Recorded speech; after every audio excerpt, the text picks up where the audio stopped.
Hello, my fellow Minecrafters. This is me, John, and today is a special day. It is the last day of the year. It has been about 10 months since my last upload, but I hope this farm makes up for it. I would like to acknowledge one big thing that is very apparent. It is half of a typical ice farm. I'll explain later why this is, but for now, I want to tell you about the origins of this farm and how it works. This is my third design of the ice farm. It dates back about 7 months ago for when it was first conceived when I was playing some Hypixel Skyblock. I needed some ice for something that I can't remember now, but I needed ice. And then I realized, hey, why not make an ice farm for Minecraft Bedrock? And that's how it all started. Now, of course, there are ice farms for Minecraft Bedrock, but there are two different types. One stores ice using flying machines, and the other one moves the player around to get the ice. There are no Java style ice farms from my knowledge. What are Java style ice farms? They're simply just using flying machines to transport the ice to the player. So essentially, the other way around. Instead of moving the player to get the ice, you move the ice, go to the player, and mine it efficiently. I wanted to make one for Minecraft better, and that's how it started.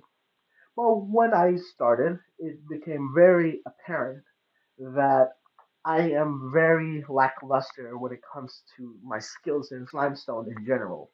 It was at first my original designs were using two different flying machines with two different speeds, which will never work. And even furthermore, Minecraft Bedrock has a weird quirk that is different from Java.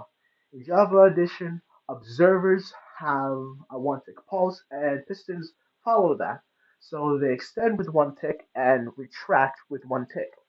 In Minecraft Bedrock, it is 2 ticks to extend and 4 ticks to retract. So a pull-push system will never work simply because of the inconsistent timing. So I decided to scrap a flying machine design and went for a conveyor style design. Inspired by Cipher 98, I came up with a design that was satisfactory to my liking, and I decided to make a community post about it, a static on how my I was able to make a working concept for an ice farm for Minecraft Bedrock. Well, when I started making this farm on a large scale, it became apparent there is one major flaw with this system. It was extremely laggy. Even with just the pistons, not including observers, repeaters, and redstone, and many more to make it function properly, it was extremely laggy. Even with the best even with Peter I have, which is really good, and all the other things, for example, lowering render distance, simulation distance, and many more, it just does not work, and it was giving me about 20 to 30 FPS. I realized that this would not work for Switch, phone, or laptop. These will just explode. So I could not put this on because I want this to be as open as possible so that many people can use it. I was very bummed that I wasn't able to do this. I wasn't able to use that design because it was a really good design. It was only about 3 months later where I started getting back my stride and started making a design that could actually work. Instead of a pull push system, I used a push push system. I could use it for consistent timings, and I can use an actual conveyor belt with consistent timings. And I can use a terracotta style flying machine. And now I'm going to talk about the flying machine. The flying machine I use is a two-way terracotta based flying machine. Why I use this? Well, one, it is very easy to make a terracotta flying machine one wide. It is extremely simple, and all you really need is just one observer, and you can put two of the pistons on the side, and boom, you have a ice pusher already. And two, the it's very simple. The return system is extremely simple. The problem with most flying machines in Minecraft Bedrock is that when they are returning, you don't want it to push any more ice. You want it to not push a single bit of ice. This is extremely simple.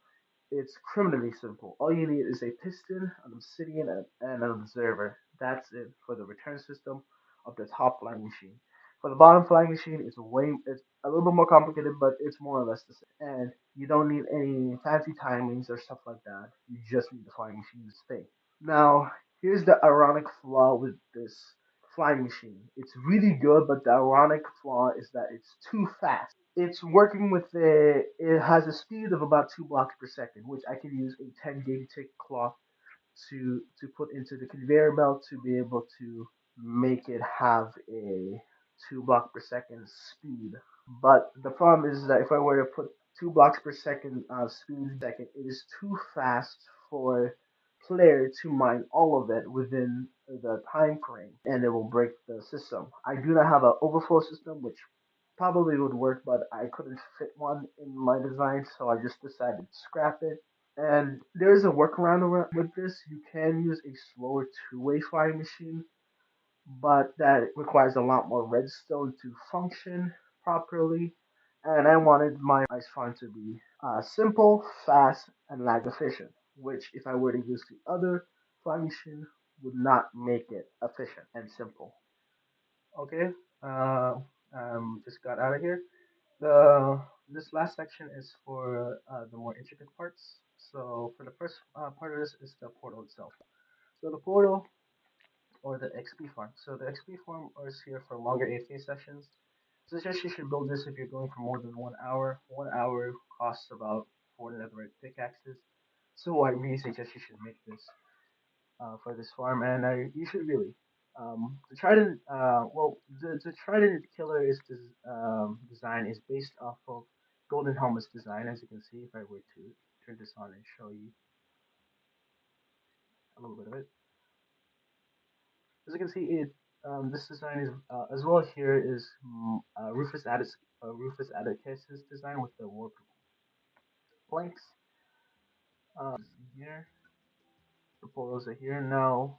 The problem with Trident Killer designs is that when you log off or you unload the chunks, it just doesn't work anymore. You have to rethrow them. But instead of rethrowing them yourself, why not make the Tridents rethrow themselves? So as you can see, it wouldn't have worked in the first place, but thanks to this design, it works perfectly fine now. So these things actually do kill them. It's it's nearly relog proof. I haven't tested it like with hundreds of reloads.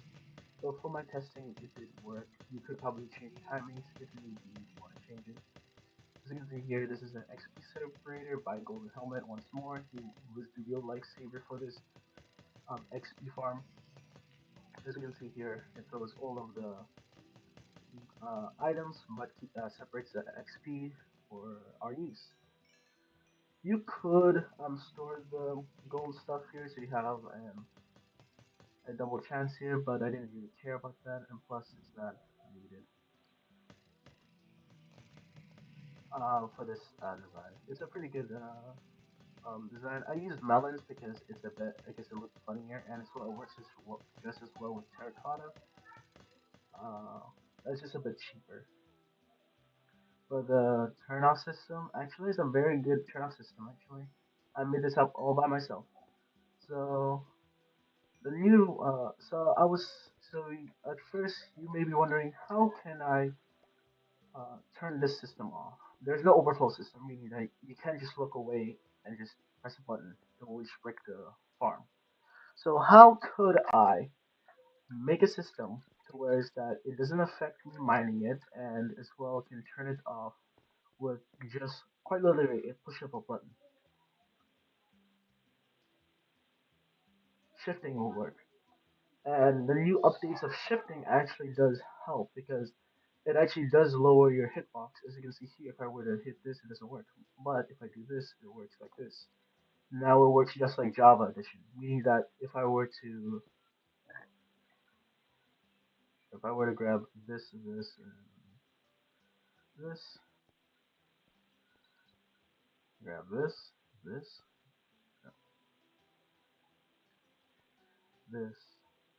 31, medium bud here, click this, and as you can see here, it detects that. So if I crouch, it will automatically turn off the system, or at the very least, turn off the return system so that it will not go back anymore. It will keep all of these pistons moving so that it can funnel all the ice still left over.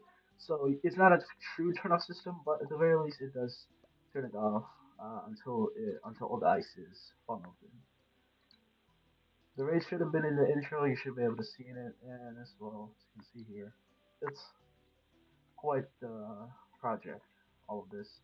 I hope you enjoyed the showcase I did, and thank you very much for watching till the end. Have a good night, and have a good rest of the next year. Bye.